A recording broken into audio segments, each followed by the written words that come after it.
G'day everyone, my name is Zach and welcome to the first ever Hobby Highlights and Headlines, a weekly series that I'm going to start on the channel where I'm going to be covering my hobby highlights for the week and the headlines that are going on and sort of things in general that have been interesting me in the wargaming sphere, we'll say.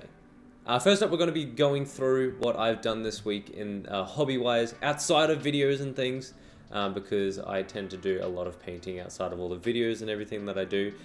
This week I actually went up and I did a bunch of 3D printing for myself, and I managed to grab a heap of models from Heroes Infinite, a company that I found last month. I think I bought all their models last week and I really was impressed with them. This month they did like a corn theme for all of their stuff, and it just really seemed to tickle a little itch in my brain. Like I'm a corn player through and through, and that's what I started my hobby journey out with 10 years ago. And upon seeing these models, I absolutely fell in love with them and I was like, I need these. I snagged this bundle solely because it had like a bunch of different sculpts, and there's a heap of conversions that I wouldn't mind doing with them. Since I've got like a massive corn army, I really want to branch out and see what some other companies are doing and sort of incorporate them into my army, because Games Workshop does really cool models, but it's really cool to see another company trying different things with both the male models, the demon models, and female models, which is something you barely see in corn armies. It's mostly just a lot of guys in big buff armor that roar and take blood and skulls for skull thrones. So I'm really excited to give those a shot. They are super detailed. I really liked them. I actually printed all of these ones that I'm currently showing at 20 microns, which insanely tiny. I will admit the supports were not great. I'll probably come back later, maybe reprint them, because kind of gives me Loot Studios vibes where the supports look very fancy and everything, but they just don't print well for whatever reason. So unfortunately a couple of misprints, but I'm keen to print up the rest of their range from January and see what we can do with them. I didn't get up to much else this week in my own personal hobby. I am currently filming a video, which I'll talk about later in this video, but yeah, didn't get up too much this week. Been really busy in amongst work and everything, working on the channel and doing a lot of behind the scenes work, we'll say, so keep an eye out. Big things are coming. As for model news in the headlines this week, I know this is a little bit old news by this point, as this did come out about 2 weeks ago, but new Kroot. Who would have thought that Games Workshop was planning on releasing new Kroot models? Like, we knew that the new Tau Codex was coming, but just dropping basically an entire Kroot range refresh kind of blew me away. Like, I'm not much of a Kroot player myself, but I basically love anything that's a big monster that looks kind of cool, and the Krootoks especially tickle my brain. Now, they've got some really cool models. I love fantasy, but I do like sci-fi. First up, we've got the Warshaper, which, let me pull up my notes. I'm trying to, this is the first time we're doing this, so I might be a little rusty, but we'll see how we go. The Warshaper is a very cool model. Detailed, I like it. It's got a couple of different weapon options, like the shuriken. Like, I love the big like steel bow that he has.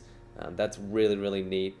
And I did notice that the heavy metal team are doing a little bit more freehand on the shoulder pads, because he's got that nice like red detail and everything on it. It's cool to see them trying a little bit of a different approach, and yeah, I really like it. And next up, because I'm pretty sure the Warshapers is the words I'm looking for, have always been around, but I don't ever remember Flesh Shapers being a thing. Upon seeing him, he looks pretty cool, but I don't think much separates him from the Warshaper in general. Like, he's got a couple of cool knives and things, like a big shotgun on his back, but it doesn't particularly inspire me to paint him. But you never know, I might get around to doing him eventually, but for the time being, I'm not super interested. I am, however, very interested in the new Kroot warriors. They have the stereotypical guns and everything, but they also come with a guy with a massive shotgun looking thing. But yeah, the majority of them are obviously armed with their stereotypical rifles and things, but just seeing a little bit of variety in the weapons is super cool. And for some reason, Games Workshop, they know exactly what they're doing, but they're releasing a bunch more little pets and things, and the Kroot seem to come with like a baby Kroot hound, which, just for some reason, all these little critters and things really tickle my brain. Especially like the cat that comes on the new Necro Sphinx for the Tomb Kings. I think that's where it comes from. Don't quote me on it. I'm not 100% sure. I just remember them revealing a new cat model, and I'm a sucker for a cute little kitty. But yes, I love seeing all the different little models and everything that they're releasing. Now, next up, they have, I think, one of the coolest models in the range. And mind you, this everything that I'm showing today is not even the full range refresh. They've come out and said that this is just a little glimpse of what's coming in the Kroot Army starter box. Not the starter pack, it's like the new release box that they do for all the armies when they do the big releases. But this is only a sliver of everything that they have in the upcoming release. But like, how cool is it? You have a giant Krootox now who looks sick. You got a bunch of weapon options. Dude's looking real angry. Dynamic poses, which I can already see are probably going to be a little bit of a pain to transport. Like, all these new models are really, really cool. But I feel like from, especially someone who used to travel a lot to go to their local GW, the fancier the model, the easier it breaks in transport, especially when you're trying to fit like a bunch of dynamically posed things in a very tight case. Other than that, there is also brand new Kroot Hounds, which for some reason I didn't know I needed in my life. Now, personally, I don't know if I'm a massive fan of these. Like, the original Kroot Hounds were very slim, kind of slender built models, and I think it really suited them well. And with the new ones, they've taken more of like a muscly, I would almost say like bulldog-esque porcupine look to them. Which, don't get me wrong, they look absolutely insane, but for some reason they're just not my favorite. Like, it's cool, yes, that they're doing them, but yeah, I like my Kroot Slim Jim. And a bit more, bit more greyhound, we'll say, in a sense. They're just, there you go, Kroot greyhounds. Maybe that's a thing that I need to do. I feel like that'd be pretty funny. I'll convert. He likes the twinks. No! For those that don't know, Z is currently behind the camera. She's helping me out with this week's video. That is her hand. Now, in other news, this will be the last of the GW news, and then we'll move on to something a little bit different. Last up, we've got Ufhak Blackhawk, which an absolutely insane model. He is from the new book, Da Big Daka, which for some reason it's a name, and he's just on there showing his pearly whites.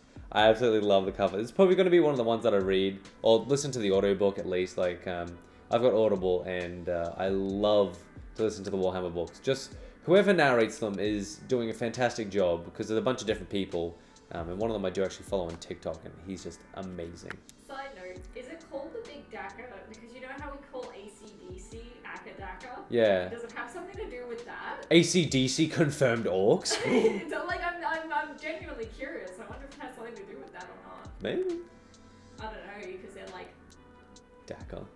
big and powerful. I don't know. I just, when you said that, it reminded me of AC/DC for some reason.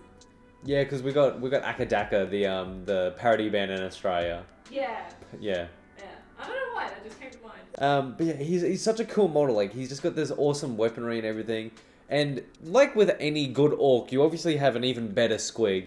And for some reason, like, Games Workshop have really upped their game on squigs as of recently. I say that, like, sort of, I would say in the past couple years, when they've started doing like the Beast Snagger boys, and just refreshing the orc line in general. They've really gone to town on the squigs. And obviously this guy's a Bad Moons, because he's got the typical Bad Moons iconography everywhere.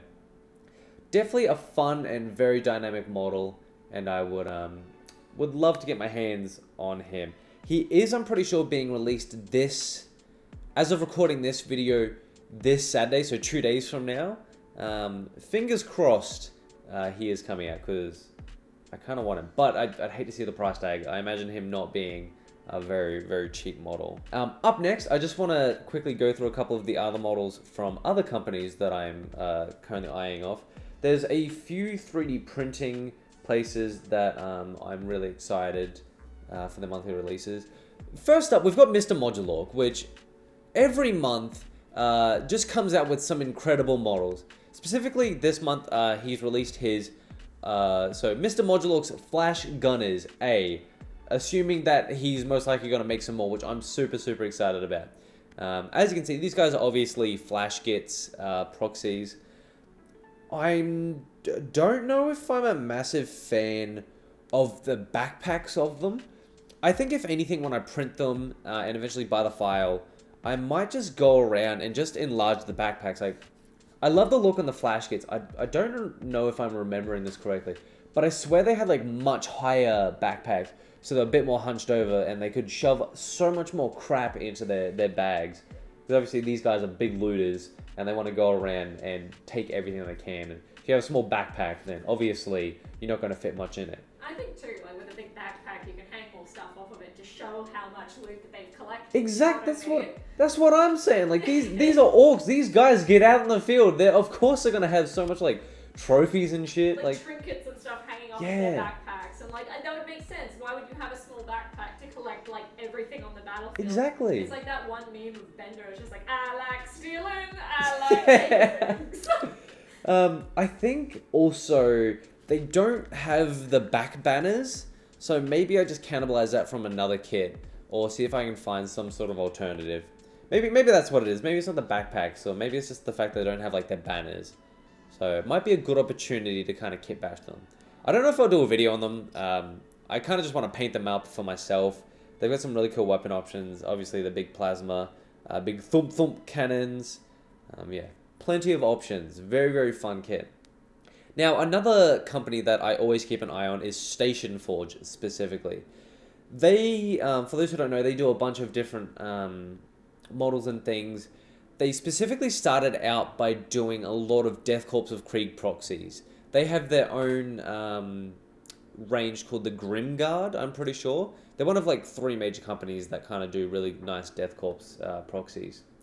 I like Stationforges because they lean more into like the old school historical sort of World War II look of them. I like the gas marks and everything. But they give them a very nice sci-fi vibe and take a few creative liberties where possible. But specifically, I want to talk about this month's release where they have the Grimguard Trench Terrain. And my god, is it a hell of a pack. It is, I kid you not, it's probably worth just subscribing to this month solely for this terrain pack. Like, if you're either a scale wargamer, if your dad plays, I don't know, Bolt Action, Flames of War, it wouldn't be a bad idea. I don't know if, maybe Bolt Action is only tanks, I'm not quite sure.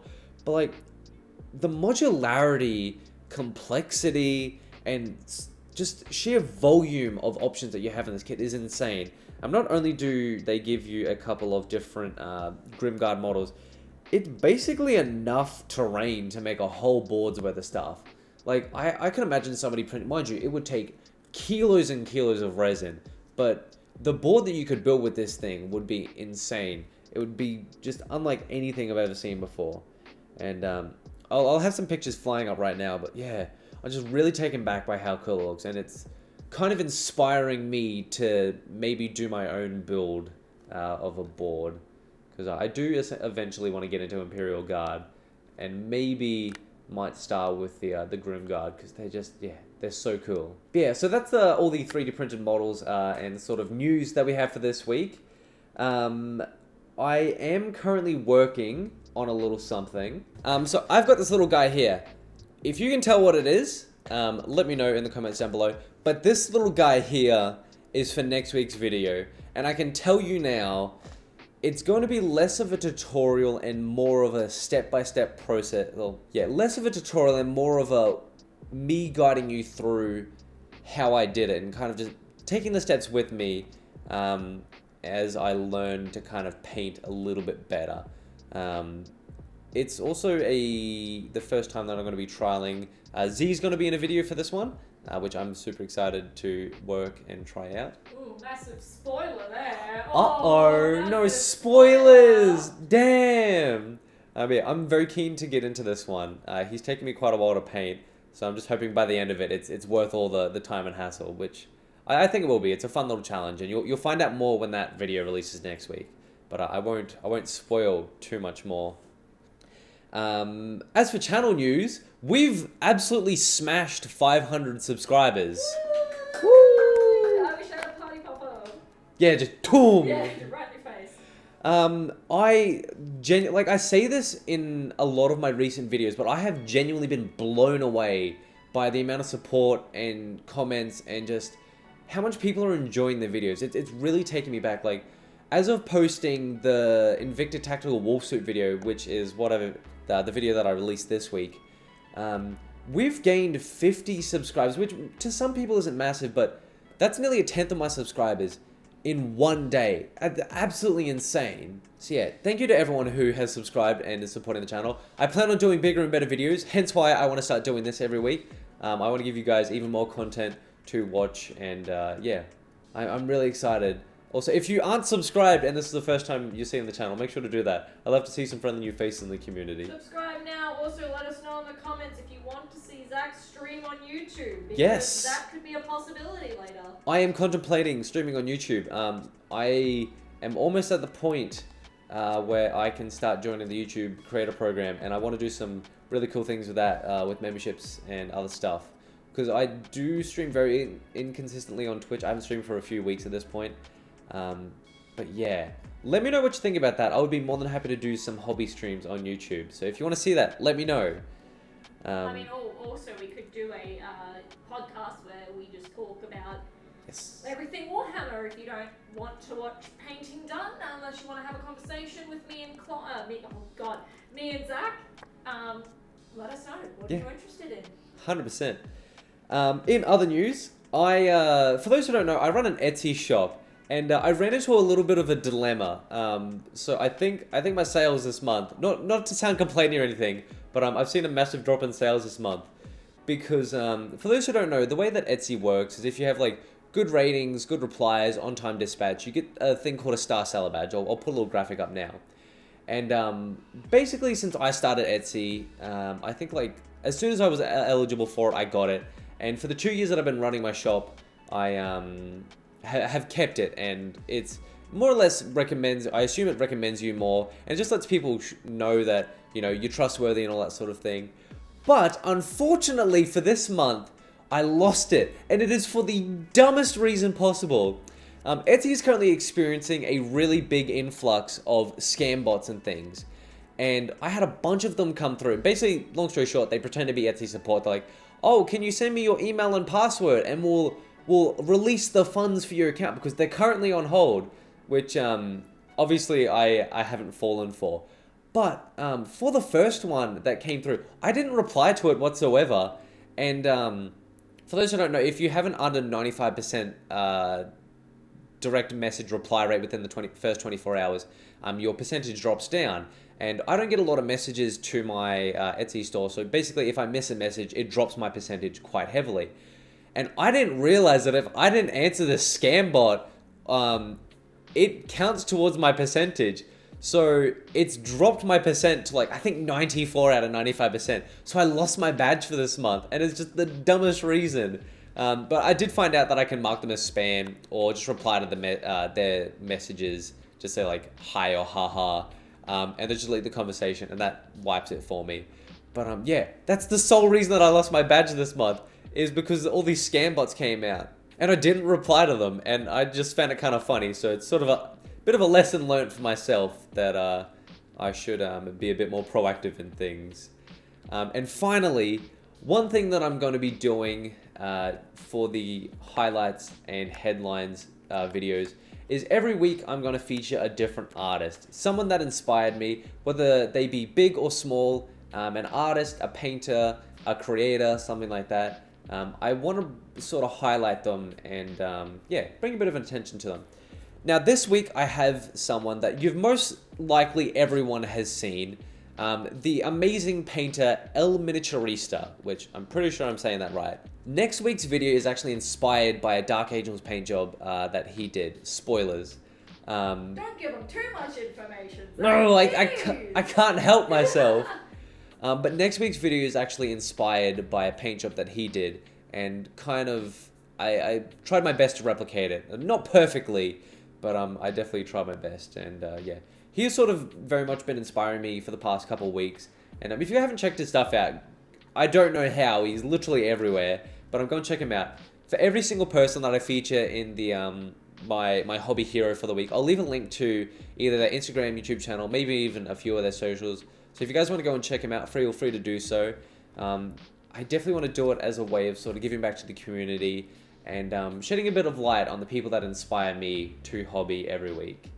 So on that note, I just want to say thank you to everyone for joining me for the first hobby highlights and headlines. I almost forgot the name of this video series. If you like it, make sure to leave a like. If you're new here, don't forget to subscribe. I'm going to use this as kind of my weekly highlight and updates, so feel free to check it out every week. But we still will be keeping with the one hobby video a week at least. I just want to try and get some more content out for you guys so that you have something to watch. So yes, ladies and gentlemen, thank you so much for joining. Thank you to Z for staying behind the camera today and helping out. You're amazing as ever. I'm doing my job. Thank you so much. And until next time, ladies and gentlemen, happy hobbying, and I'll see you next time. Bye.